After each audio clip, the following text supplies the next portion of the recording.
ایک بھائی نے مسئلہ اس طرح پوچھا کہ اعتراض اس طرح کیا، کہا جی پہلے علماء کہتے تھے کہ آنکھ میں دوائی ڈالنے سے روزہ نہیں ٹوٹتا، اور اب کہتے ہیں آنکھ میں دوائی ڈالنے سے روزہ ٹوٹ جاتا ہے۔ پہلے علماء کہتے تھے کان میں دوائی ڈالنے سے روزہ ٹوٹ جاتا ہے، اب کہتے ہیں نہیں ٹوٹتا۔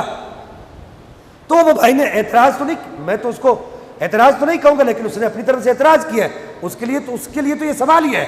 تو یہ بات یاد رکھیں، علماء اس طرح کے معاملات میں اطباء کے محتاج ہیں۔ اطباء سے مراد کیا؟ ڈاکٹر حضرات کے محتاج ہیں۔ جیسے ڈاکٹر حضرات تحقیق کرتے ہیں علماء ویسا فتویٰ دے دیتے ہیں۔ علماء کے پاس ایک اصول ہے، اصول یہ ہے کہ جس آدمی نے کچھ کھا پی لیا کسی بھی راستے سے، منفذ کہتے ہیں حلق میں پہنچنے کے راستے کو۔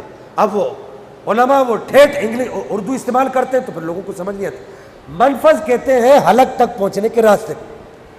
حلق تک کسی بھی راستے سے کوئی بھی چیز پہنچ جائے، چاہے لکوڈ ہو چاہے سولڈ ہو، وہ چیز حلق تک پہنچ جائے روزہ ٹوٹ جاتا ہے۔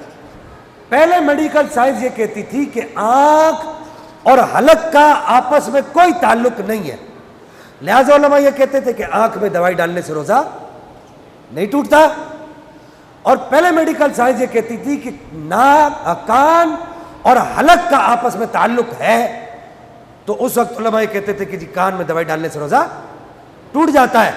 لیکن اب میڈیکل سائنس یہ کہہ رہی ہے، جب انہوں نے مائکروسکوپ کی جدید قسمیں ایجاد ہو گئی، اس سے بالکل قریب سے دیکھا میڈیکل سائنس نے، تو انہوں نے کہا جی آنکھ کے اندر ایسی باریک وینز ہیں جو حلق میں جاتی ہیں، لہذا اب حلق میں دوائی ڈالنے سے روزہ ٹوٹ جائے گا۔ اور کان کا اور حلق کا اب ان کی میڈیکل سائنس کی یہ تحقیق بدلی ہے، علماء کی نہیں بدلی۔ لوگ کہتے ہیں جی عالم کبھی کیا کہتے ہیں کبھی کیا کہتے ہیں، اب میڈیکل سائنس کی تحقیق بدلی، تو انہوں نے کہا جی اب جو ہے چونکہ ہماری تحقیق یہ ہے کہ کان کا اور حلق کا آپس میں کوئی رشتہ نہیں ہے، کوئی بھی وین جو ہے حلق میں نہیں جاتی، لہذا کان میں دوائی ڈالنے سے روزہ نہیں ٹوٹتا۔ اللہ کا مطلب یہ مگر یہ کہ اگر کسی کا کان کا پردہ پھٹا ہوا ہے، کیا کان کا پردہ اگر پھٹا ہوا ہے تو پھر اس کی دوائی جو ہے حلق میں جا سکتی، اس کے علاوہ کسی کی دوائی حلق میں نہیں جا سکتی۔ اب بعض علماء جو ہے ایک طرف کے قائل ہیں تو بعض دوسری طرف کے قائل ہیں، تو آپ کے لیے آسانی کیا ہے، میں یہ عرض کر دوں۔ طریقہ یہ ہوتا ہے کہ جس مسئلے میں علماء کا اختلاف ہو جائے تو اس مسئلے میں آپ کا حق نہیں ہے کہ آپ 6 فٹ لمبی زبان ایسے باہر نکال کے رکھ دیں، لو یہ لو، مولوی صاحب کیا کریں، یہ دیکھو وہ مولوی صاحب کیا کہتے ہیں، یہ مولوی صاحب کیا کہتے ہیں۔ آپ کا یہ حق نہیں۔ میرے نبی نے فرمایا جو قوم علماء پر بھونکنے لگ جائے نا، اللہ ان پر ان کی زندگیاں تنگ کر دیتا ہے۔ میری ملت کے زوال کی ایک وجہ یہ بھی ہے کہ نبی کے دین کے وارثوں پر آج لوگ جو ہے وہ انگلیاں اٹھاتے ہیں۔ خدا کے لیے سرکار نے فرمایا جس نے عالم کے پیچھے نماز پڑھی اس نے میرے پیچھے نماز پڑھی، جس نے کسی با عمل عالم سے مصافحہ کیا اس نے مجھ سے مصافحہ کیا۔ ہاں، اور پھر لوگ اللہ کا ولی ڈھونڈتے ہیں، جی کدھر ہوگا ولی، کدھر ولی ہوگا۔ اور بھائی اگر عالم اللہ کا ولی نہیں تو پھر کون اللہ کا ولی ہے؟